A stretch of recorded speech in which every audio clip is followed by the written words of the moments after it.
Okay, I wanted to show you guys why this was destined to fucking fail. But before that, let's hear what the Taliban spokesman is saying now.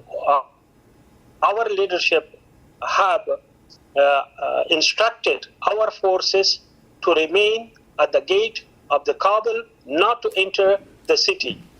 We are awaiting a peaceful transfer of power. When you say peaceful transfer of power, what do you mean? What is actually likely to happen?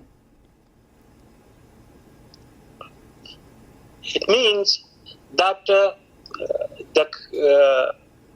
city and the power should be handed over to the Islamic Emirate of Afghanistan, and then in future we will have an Afghan inclusive Islamic government in which all Afghans will have participation. When you say participation, do you mean one vote, one person?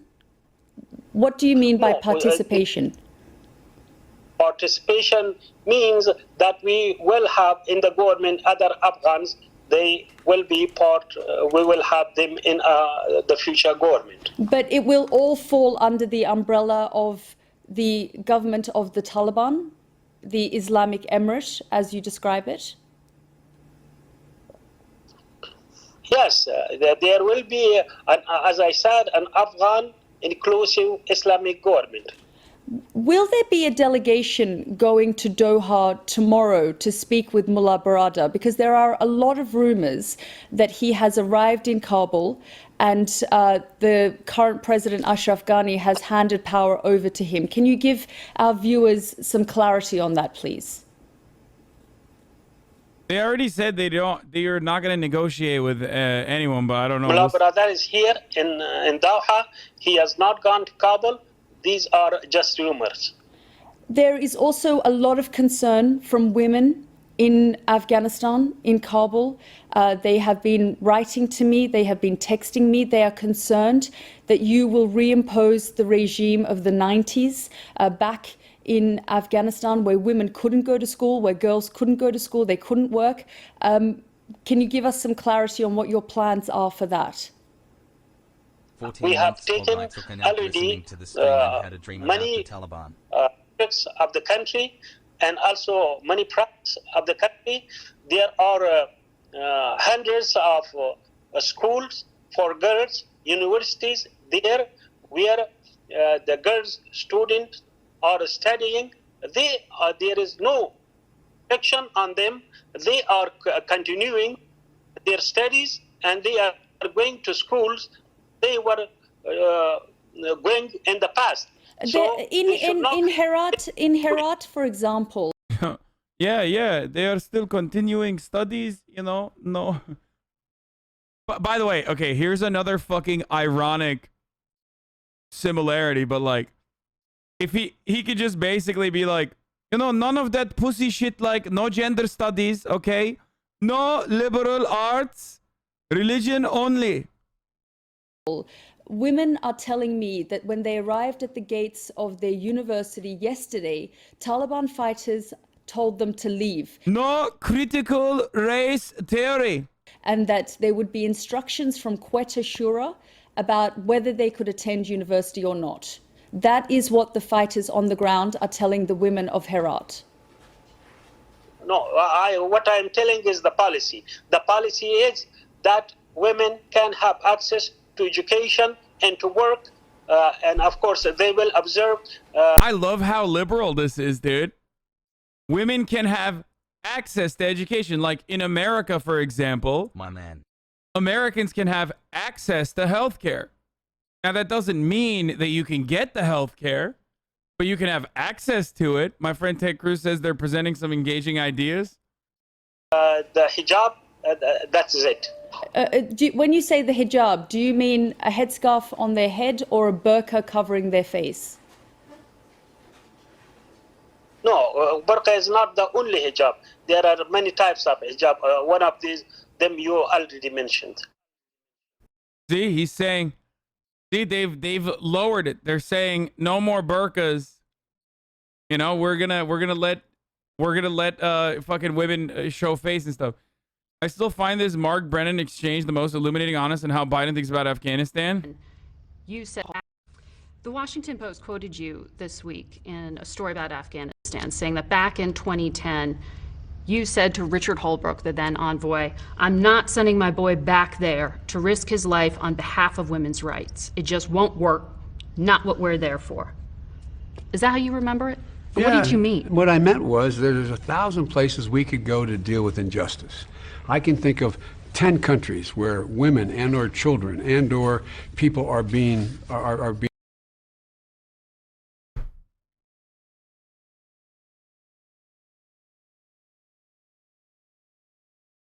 persecuted or being hurt. But the idea of us going to be able to use our armed forces to solve every single internal problem that exists throughout the world is not within our capacity. The question is America's vital self-interest at stake, or the vital self-interest of one of our allies at stake? And the fact that they have a system... Thank you for 7 months. Oh my God, I'm gonna lose my mind. I'm gonna lose my fucking mind, dude. I've lost my mind so fucking hard, I forgot the top of the hour ad break. That was supposed to come 6 minutes ago. 6 whole minutes has passed. And I just fucking forgot, Jack. So I'm gonna run it now. While this buffers, I'm gonna run the top of the hour ad break. Your tomatoes only make me stronger. Nom, nom, nom, nom, nom. I'll eat all of your tomatoes that you throw at me. You understand?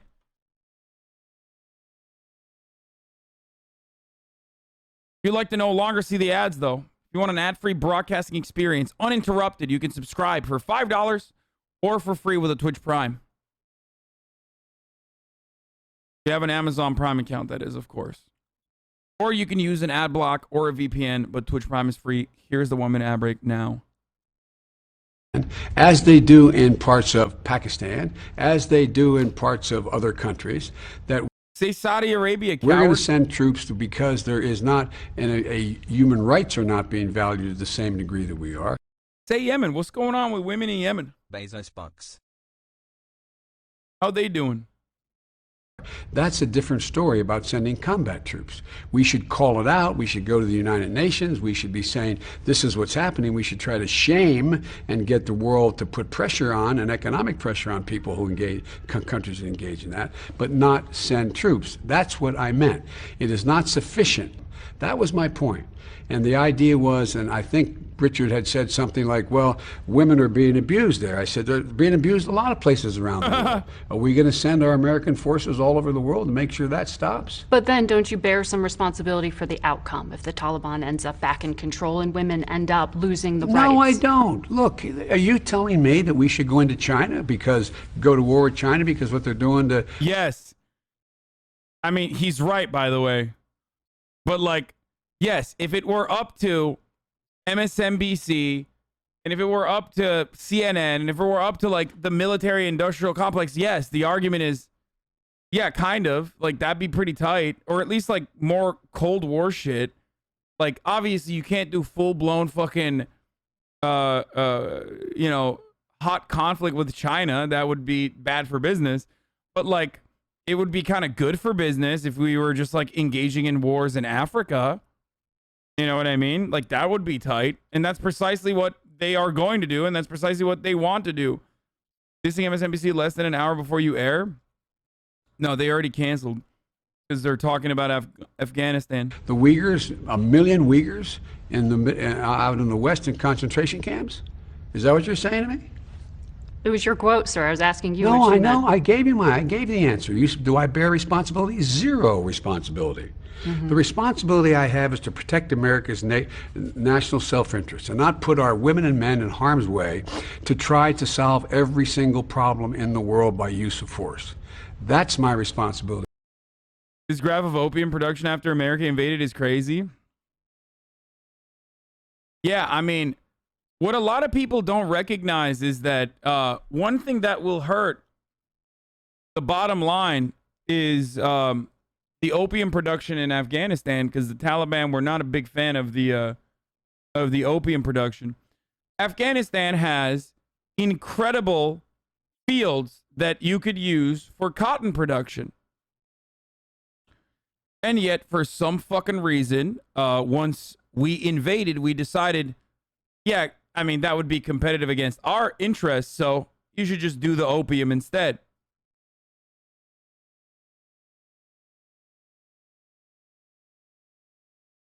How the Afghan opium poppy farming has grown, cultivation in Afghanistan in hectares. Yeah. Pogo Jack.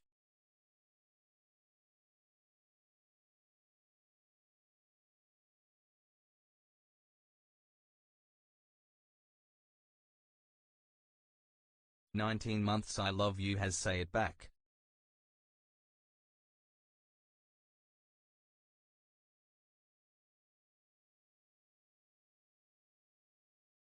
Of course, I excuse crimes against women, but opium, no, that's too far. I mean, that doesn't mean they're fucking good, dude. I thought Taliban makes their money from selling opium on the black market, or am I mistaken? Well, now they do. But that's how it works with everything. Dude, this is like too much TrueAnon stuff, but it's like how the Zetas, Zetas, take advantage of like Mexico's national oil reserves. Like they will steal whatever the fuck is being taken out of the land. They will steal and then sell that. You know what I mean? They just intercept, steal, and sell that on the black market. Say it back? Say what back?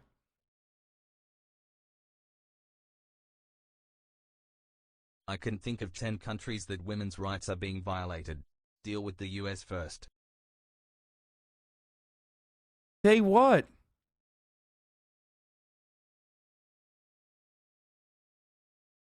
He said he loves you. Say what? He said I love you. Say it back to him. No, motherfucker, I'm not saying it. Suck my dick, chat. Jesus Christ, you guys like get caught up on this dumbest shit. I swear to God.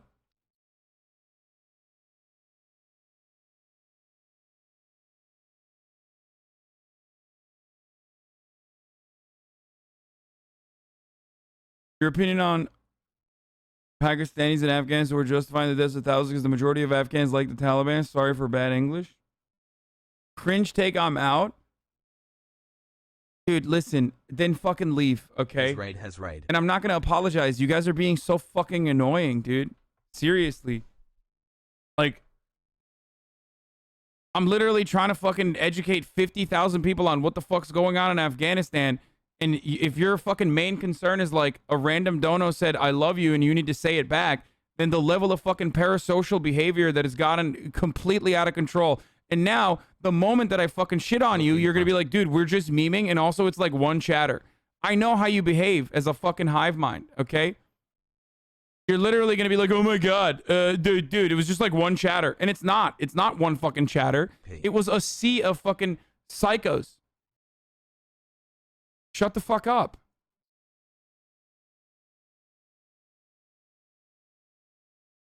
Stop being cringe, dude. What the fuck? We got company. We got like new people in here right now that are here to learn.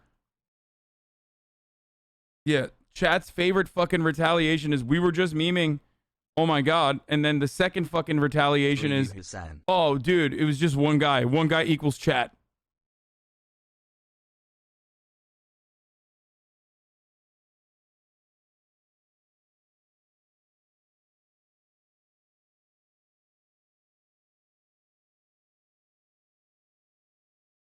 I want to share with you a story from a 2011 trip to Afghanistan that perfectly encapsulates why our mission there was flawed by design and why, despite the heroism of our soldiers, it's time to leave. Read the whole thing, it's worth. I was there with a bipartisan House delegation. We wanted to get outside of Kabul to see Obama's surge in action. The military picked Parmakan, a small town in the Herat province. 20 people out of 50K, calm down. See, this is what I mean. Like, shut up. Take an hour off. You're pissing me off, dude. It's not just 20 people. Is this Twitter thread from Project Veritas? It was linked from Mike from Project Veritas. Mike from PV. Boo.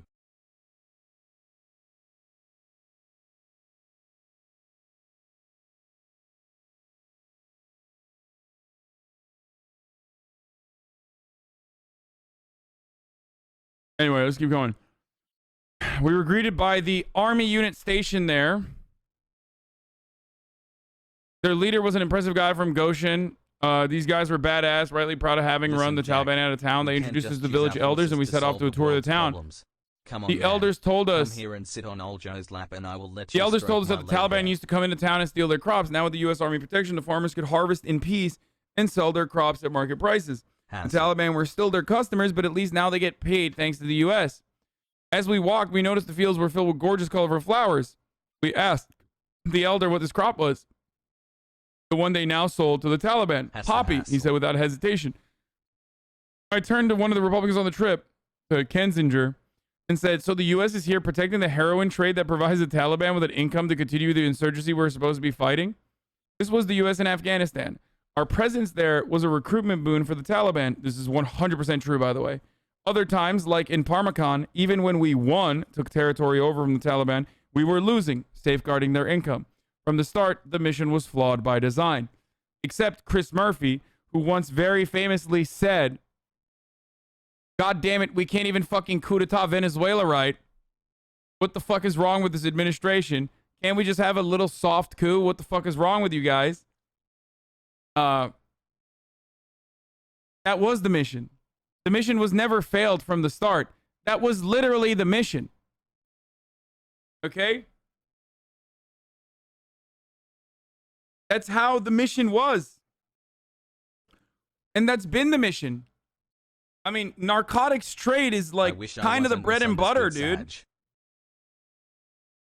That's kind of our bread and butter. We do this shit everywhere, all the time. Canadian federal election in 36 days. Democracy was the mission. It was never. You're completely delusional if that is. I mean, obviously that's a joke, that person that said that, but.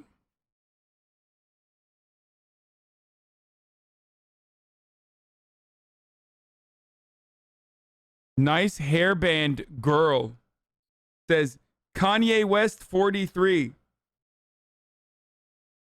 He said nice hairband girl. That's awesome.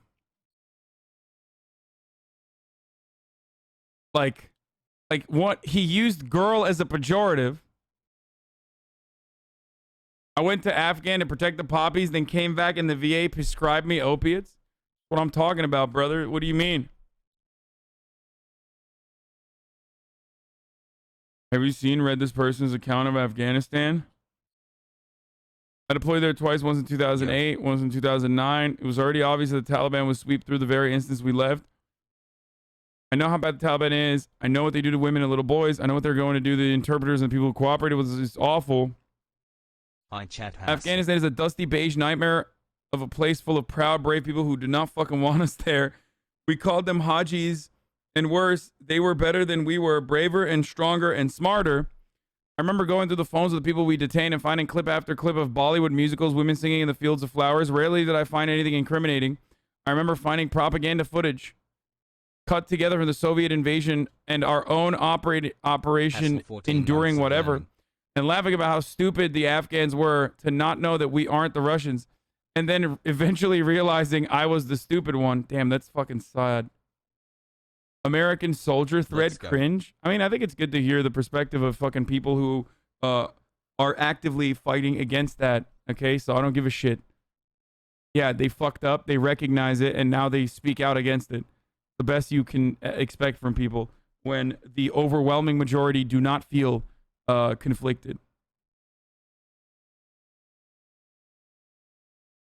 I remember how every year the U.S. would have to decide how to deal with the opium fields. You could let them alone, and then the Taliban would shake the farmers down and use their money to buy weapons, or you could carpet bomb the fields and then the farmers would join the Taliban. Or you could give the farmers fertilizer as an incentive to grow wheat instead of opium poppy, and the farmers would sell the fertilizer to the Taliban, who used to make explosives for IEDs that could destroy $1 million MRAP and maim everyone inside. I remember we weren't allowed to throw batteries away because people who worked on the base would go through the trash and collect hundreds of dead batteries, wire them together so they just had enough juice for one charge and then use that charge to detonate an IED. Very resourceful, the Taliban are.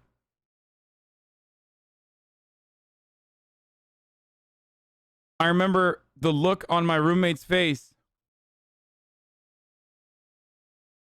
after she got back from cutting the dead bodies of 2 soldiers out of an HMMWV that got blown out of an IED that I always imagined was made with fertilizer from an opium farmer and detonated with 100 thrown out batteries. I remember an Afghan kid who worked at the DFAC cafeteria who we called Cowboy, always wore this cowboy hat and an I'm with stupid t-shirt someone had given him, always with a big smile, high school age. Cowboy was a good student and he wanted to go to college in America, but there weren't colleges that took Afghans. The education system was too shit. No program to help kids like him. I looked. I wonder if he's dead now for serving his food and dreaming of something different. Humvee. Yeah. Jesus Christ, that's dark. But if Cowboy is dead, then he died a long time ago. And if Cowboy's dead, it's our fault for going there in the first place, giving his family the option of trusting us when we are the least trustworthy people on the planet. We use people up and throw them away like it's nothing. And now we are leaving the predictable thing that is... Now we are leaving and the predictable thing is happening. The Taliban is surging and taking it all back. They have what you can't buy or train. They have the patience and a bloody mindedness that warrants more respect than we ever gave them. I am team get the fuck out of Afghanistan, which is, as a friend pointed out to me today, has always been team Taliban. It's team Taliban or team stay forever. And there is no third team. Oh, wow, this is literally what I said earlier today. So I'm sitting here reading the sad fucking tweets about the suffering in Afghanistan and the horror of the encroaching Taliban and how awful it is that it is happening. But I can't stop feeling this grim happiness. Like, finally, you fuckers, finally you have to see it too. No more blown up soldiers. No more Bollywood videos on phones whose owners are getting shipped to God knows where. No more hypocrisy. No more pretending it didn't mean anything. It didn't. It didn't mean a fucking thing. Jesus Christ.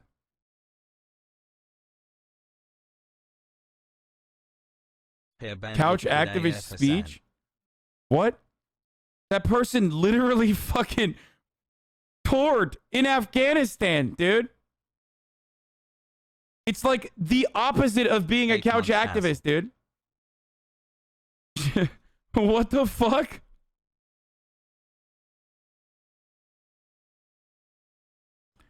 And she writes for Truth Out. So, you know, probably a lefty vet.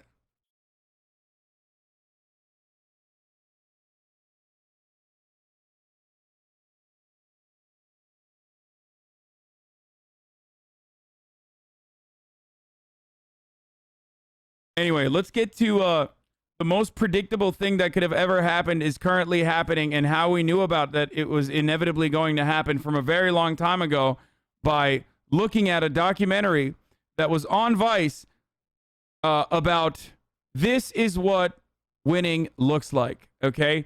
This is what I wanted to show you guys earlier. I watched a bit of it. Like, I watched more than half of it. It's an hour and 29 minutes long, but it's fucking gruesome and it's worth it. I watched all the way to like the 30 minutes marker, specifically because I wanted to show you